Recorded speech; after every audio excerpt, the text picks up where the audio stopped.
YouTube, it's Tone back with another one for you. This one is a continuation of the book Fruit from a Poisonous Tree. This is a pretty good book.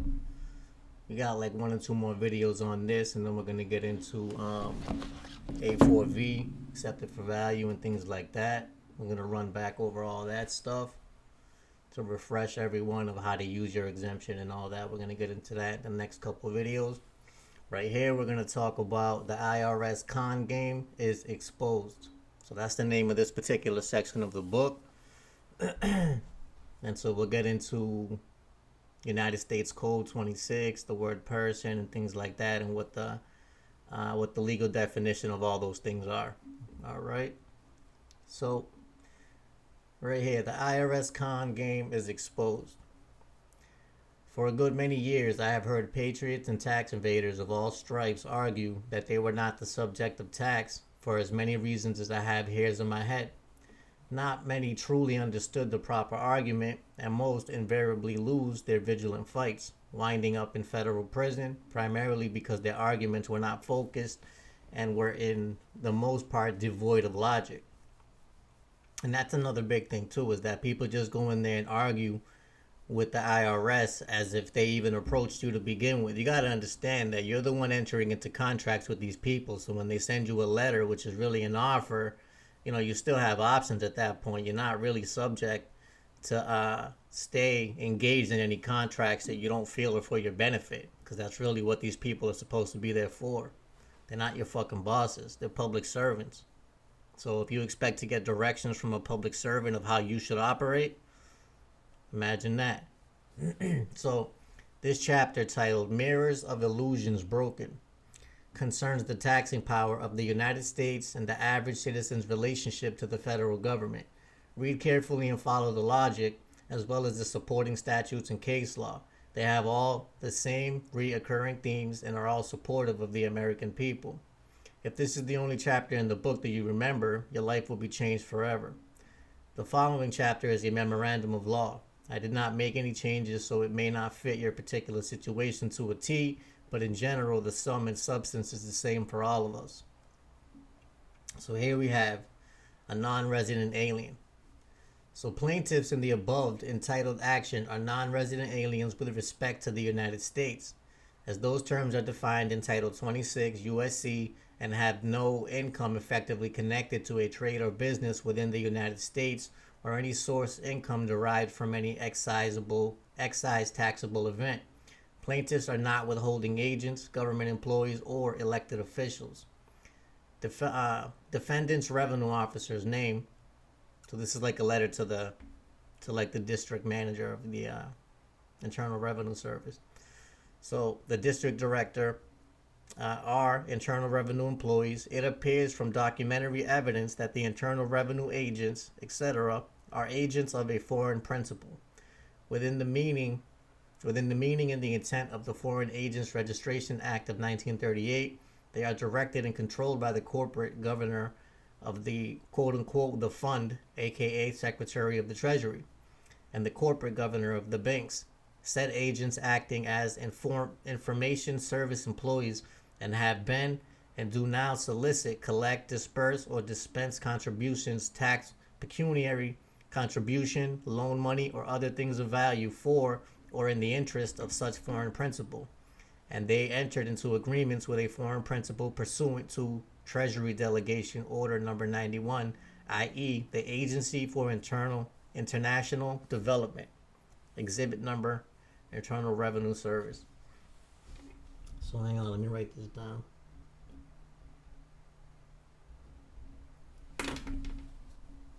All right, so the Internal Revenue Service is also an agency of the International Criminal Police Organization and solicits and collects information for 150 foreign powers. And so, I mean, they just are that too as well, and so them being like a major hub where all of the information is being shared for the, funds being dispersed throughout the United States, they would qualify as a what do you call it? As like a intelligence service, if you will, right? So the defendant United States, all caps, believes or wants we the people of the 50 states to believe that the United States of America is the same as the all caps United States. Nothing could be further from the truth. The United, quote unquote, United States of America is an adjective describing a continent consisting of connecting sovereign states plus two other land masses, states that are not connected to the American continent. These United States of America consist of the 50 states, all of which have been admitted to the Union of the United States of America. This is clearly designated by the 50 stars on the flag of the United States of America. The United States, on the other hand, is a noun, a federal corporation that is defined in 18 U.S.C. Clause 5 by quote-unquote places where it has political jurisdiction. That jurisdiction is clearly, unambiguously granted pursuant to Article 1, Clause 8, Section 8, Clause 17 of the Constitution for the United States of America. That jurisdiction is limited to the district not exceeding 10 square miles for the seat of government, District of Columbia, along with other federal areas, federal enclaves, and federal islands that may sit within the exterior boundaries of one of the 50 American states of the Union. If the Congress does not have exclusive legislation jurisdiction over an area, then the executive branch of the government would have little or nothing to enforce other than some related defense matters and interstate commerce issues within the 50 Union states. And that's really what the federal government regulates is interstate commerce, meaning that commerce taking place over state lines. So it is the District of Columbia that has obtained territories over the years that include the District of Columbia, Commonwealth of Puerto Rico, which, by the way, Puerto Rico is the corporate name of the actual island, which is Borinquen. So Borinquen is actually Puerto Rico. That's the actual landmass. And then Puerto Rico is going to be the corporate name, just like the United States sits on America. All right. So Guam, American Samoa, Northern Mariana Islands. And mind you, these are all corporate names. Keep that in mind. Okay. These people don't actually own anything, but they can only have an interest in things, as the corporation is not a living person. So, and the Virgin Islands, etc. These are all the several states of the United States. It is these areas and these areas only that are within the exclusive political jurisdiction of the United States or the District of Columbia. All jurisdiction of the United States, District of Columbia, exists without the jurisdiction of a particular state of the Union. These federal states of the United States have not been admitted to the Union of the 50 American states of the United States of America. Each of the above definitions is unambiguous and cannot be challenged for ambiguity. Basically what he's saying is that these are not they're not like there's no hidden messages in here. These words are black and white and they mean what they say. So there's no room for anybody to argue any of these issues because the facts stand as they are written. So since the word 50 states are not used in Title 26 U.S.C., it appears that the 50 states are excluded from the definition of the United States. The statutory construction becomes crystal clear when we consider the language used by the Supreme Court in Hooven Alliston Co. versus Evat. This term has several meanings. It may be merely the name of a sovereign occupying the position analogous to that of the other sovereigns in the family of nations. It may designate territory over which sovereignty of the United States extends, or it may be the collective name of the states which are united by and under the Constitution.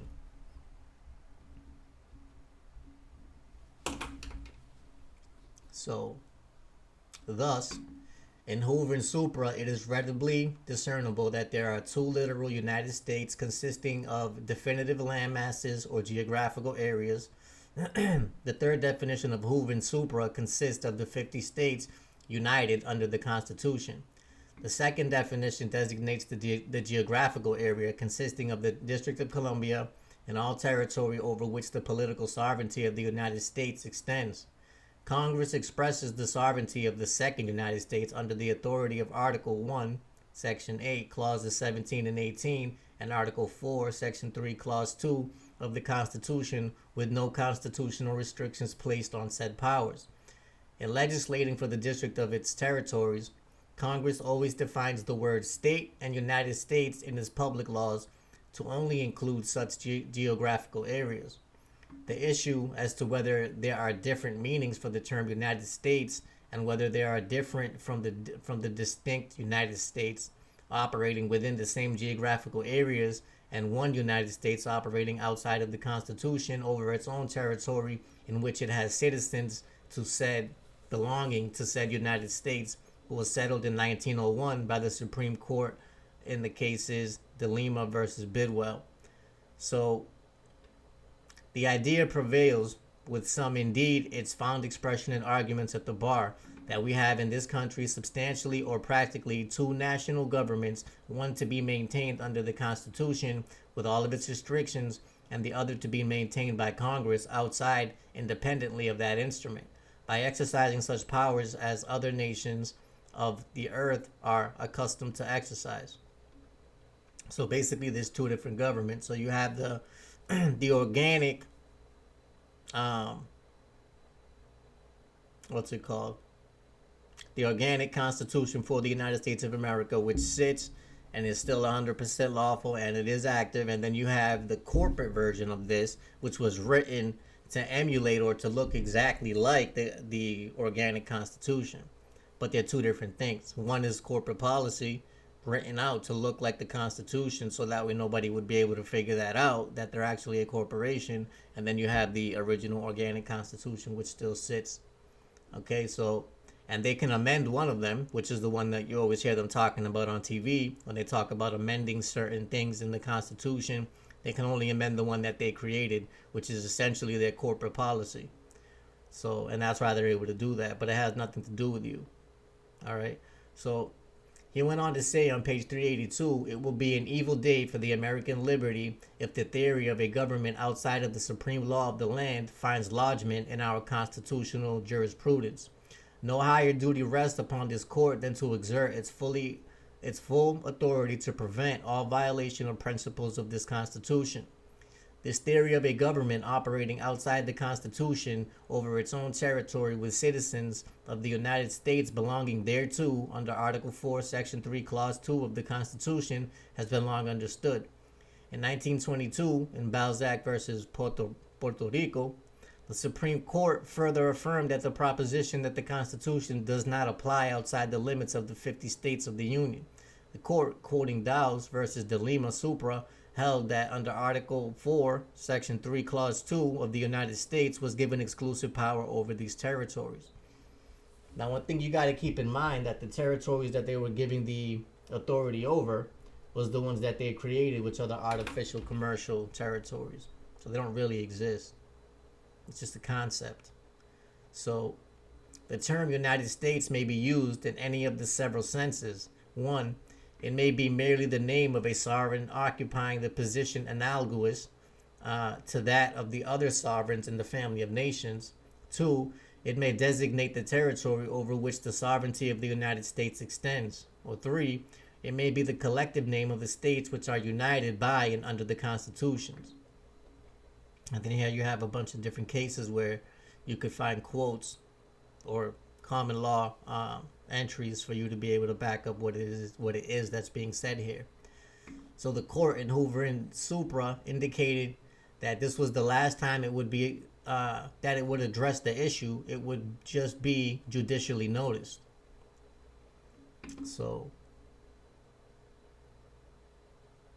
the complaint filed by Mr. Brushaber demonstrated that he was a non-resident of the United States, residing instead in the state of New York, in the borough of Brooklyn, and a citizen thereof. His principal place of business being in the borough of Manhattan, he owned stocks and bonds issued by the Union Pacific Railroad Company, upon which a cash dividend was declared to him by said company, a domestic corporation of the United States.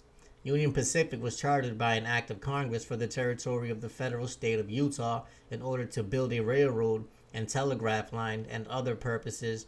It is a matter of public record that the Union Pacific Railroad Company was a domestic United States corporation of the federal state of Utah of the federal state of Utah, residing in the District of Columbia, with its principal place of business in Manhattan, New York. The corporation was created by an act of the United States Senate and House Representative under exclusive authority granted by the Constitution for the United States of America, Article 1, Section 8, Clause 17, on July 1st, 1862, by the 37th Congress. Considering the foregoing res judica on the matter of the diversity of the citizenship of the two parties, it is clear that Mr. Brushaber was the non-resident alien with respect to the United States. Brushaber had income from sources within said United States. His income derived from the Union Pacific Railroad Company, a corporate citizen created by Congress and residing within the United States, i.e. the District of Columbia.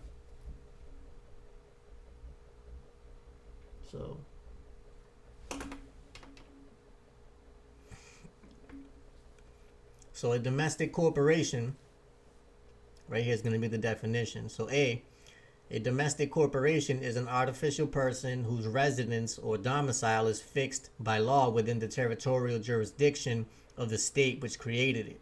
That residence cannot be changed temporarily or permanently by the migrations of its officers or agents to other jurisdictions, so long as it is an existing corporation.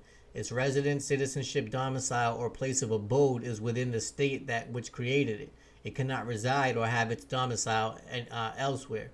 Neither can it in legal contemplation be absent from the state of its creation. So, and then you have here related cases.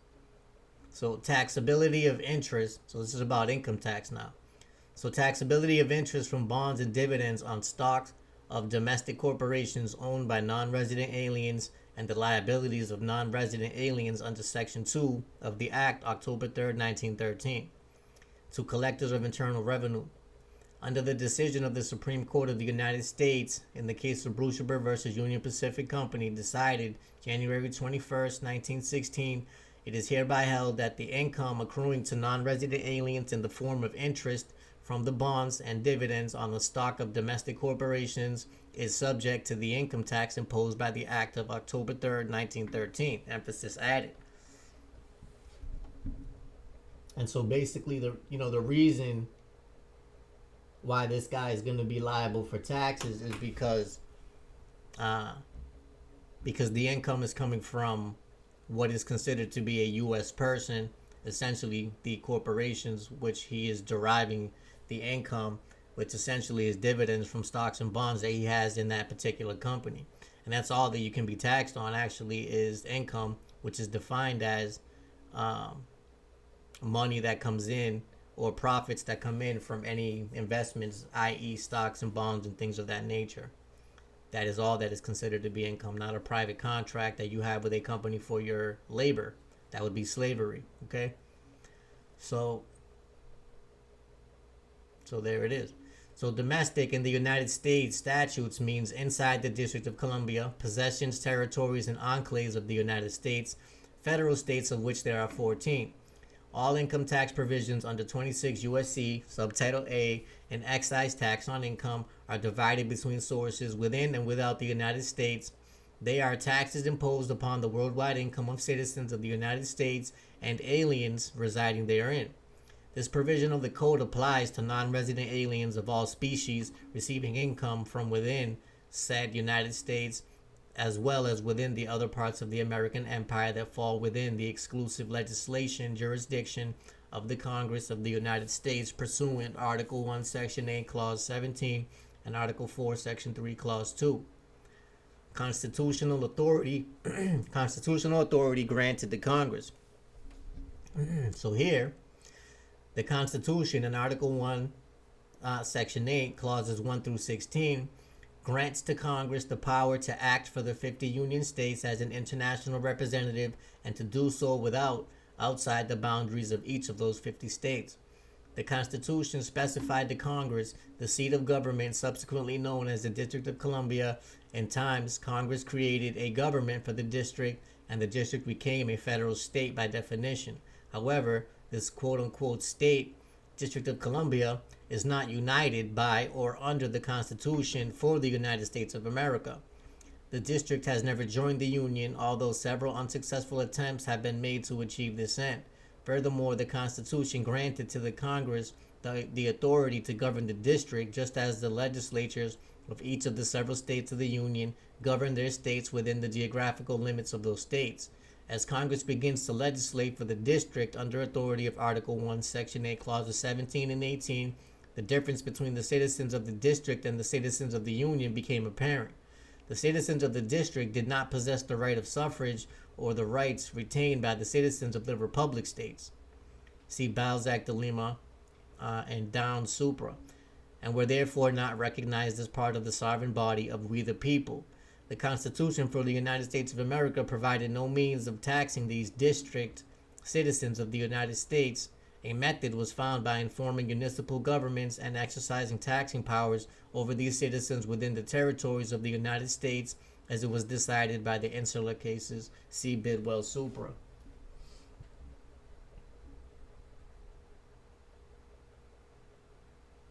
Okay.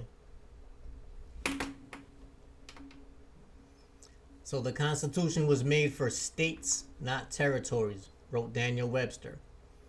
Daniel Webster, huh? So, and so look, so one of the biggest things that you guys need to understand, like, we're talking about Daniel Webster here. So when you talk about the Daniel Webster dictionary, right, Webster's dictionary, the one that they give us when we go to school to understand what the definitions of the English words are. And so when these people realized that they were not going to be able to change the laws, what they did was they changed the definitions, effectively changing the laws without having to actually change the laws.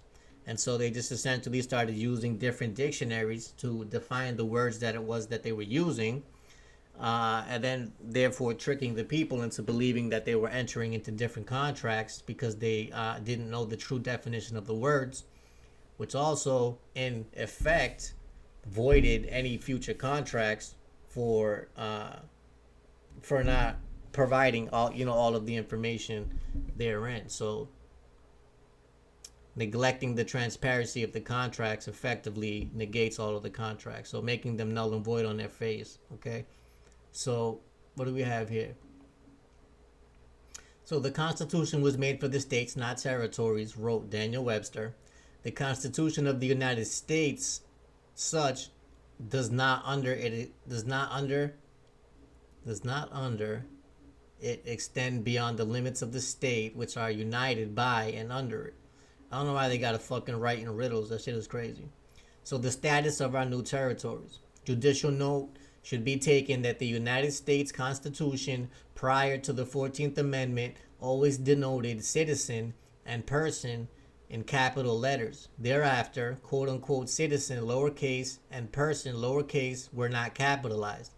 The distinction between citizens of the United States and Union state citizens have been fully recognized by the Congress and the courts as follows. And one thing you got to keep in mind is that regardless of what we call our transmitting utilities or our monopoly board chess pieces that we use to interact with commerce, it's not actually us. So it doesn't really matter so much as the way that you have your particular piece structured.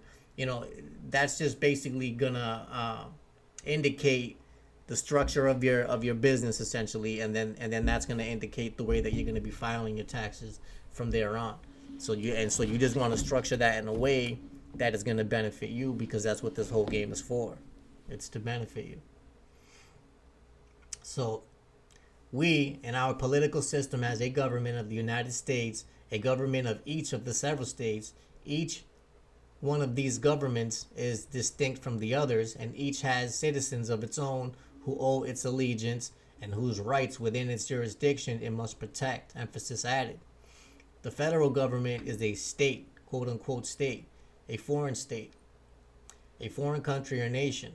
The several United States are considered foreign to each other, except as regard to their relation as common members of the Union.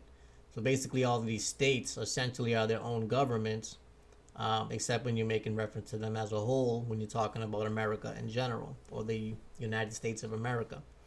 So Congress identifies these citizens of the district as individuals or citizens who reside in the United States and who are subject to the direct control of Congress in its local taxing and other municipal laws. Federal taxation is either general or local. Local taxes are levied under Article 1, Section 8, Paragraph 1. Local taxes are for the support of territorial or non-state governments. Congress imposed a federal excise tax on the income of these citizens or individuals at 26 U.S.C. Section 1 as a local municipal tax. Such taxes are not for the common welfare of the United States of America, but are to defray the expense of the government of the locality. In the dual position which Congress occupies in our system of federal governments and as local municipal government for the territory of the United States not ceded by the states of the Union, Congress has the power to tax only for local purposes in the lateral, hence the term from sources within the United States. General taxes are of two kinds, direct and what for brevity may call indirect, meaning duties, imposts, and excises. Direct taxes must be laid on all the states alike.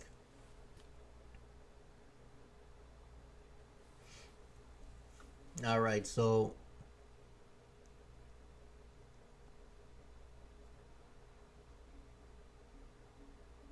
right here we'll get into the definitions.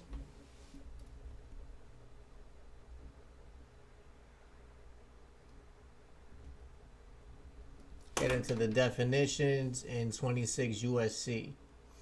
So the definitions used in 26 USC are very clear in defining state and United States.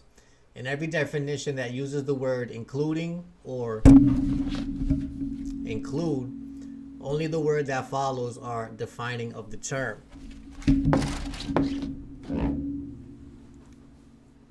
So here we go.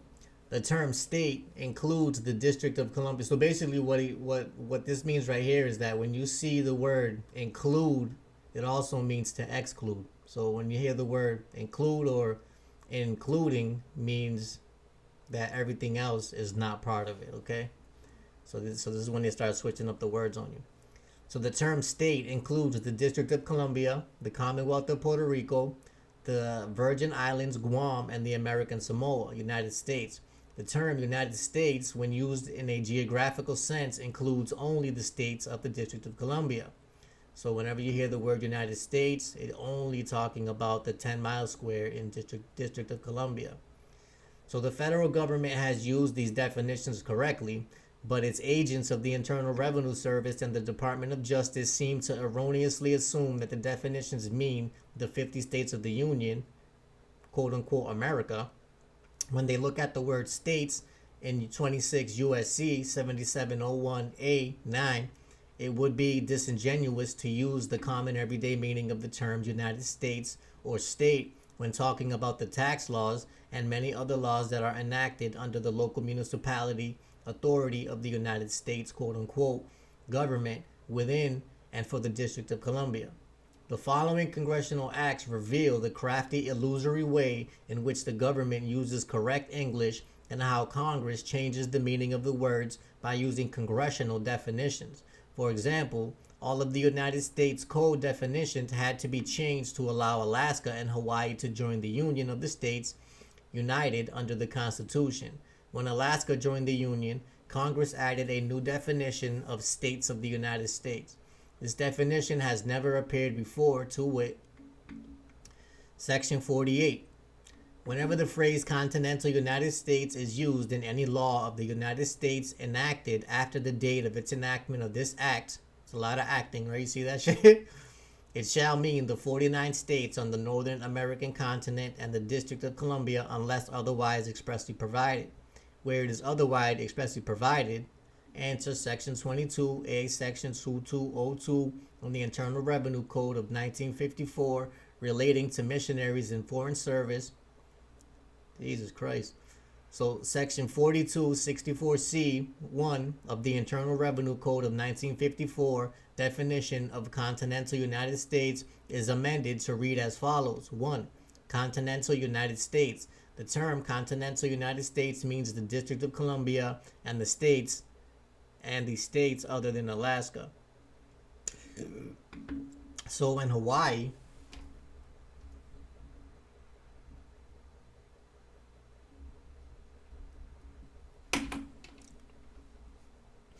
So where we at? So when Hawaii was admitted to the Union, Congress again changed the above definition to wit of the Internal Revenue Code of 1954.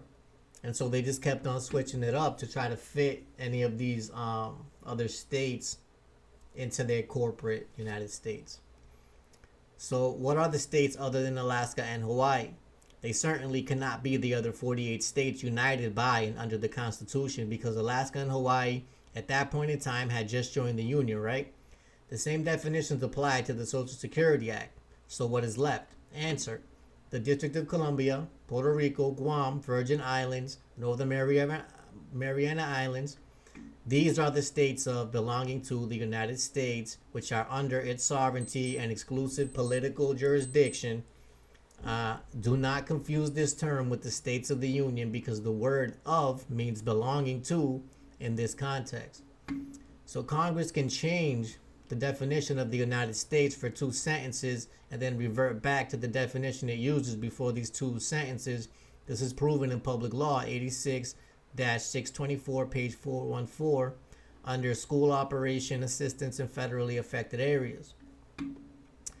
Affected Areas section. The fourth sentence of such subsection is amended by striking out "in the continental United States, including Alaska," and inserting "in lieu thereof other than Puerto Rico, Wake Island, Guam, or other Virgin Islands," and by striking out "continental United States" in clause of such sentence, inserting "in lieu thereof United States."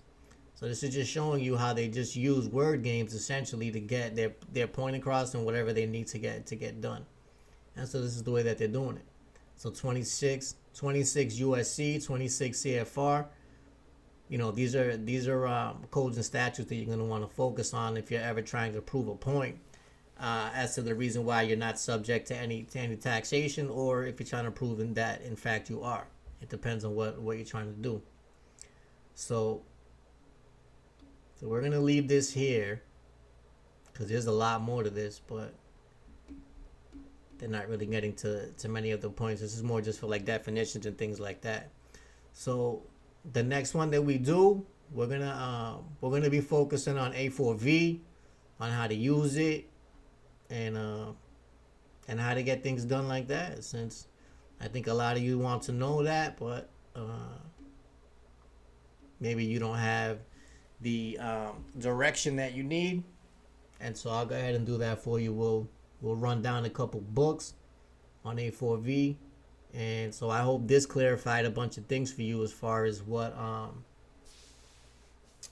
the 26 USC quote unquote all caps person is compared to an actual living being. So it is a game of chess. Stop playing checkers with these clowns. That's what I got for you for now. Until we meet again.